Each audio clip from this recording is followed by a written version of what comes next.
اور اس خدائے زندہ پر بھروسہ رکھو جو کبھی نہیں مرے گا، اور اس کی تعریف کے ساتھ تسبیح کرتے رہو، اور وہ اپنے بندوں کے گناہوں سے خبر رکھنے کو کافی ہے۔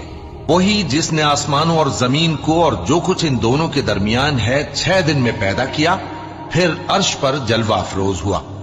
وہ جو رحمان یعنی بڑا مہربان ہے، تو اس کا حال کسی باخبر سے دریافت کر لو۔ اور جب ان کفار سے کہا جاتا ہے کہ رحمان کو سجدہ کرو، تو کہتے ہیں اور رحمان کیا ہوتا ہے؟ کیا جس کے لیے تم ہم سے کہتے ہو ہم اس کے آگے سجدہ کریں؟ اور وہ اس بات سے اور بدکتے ہیں۔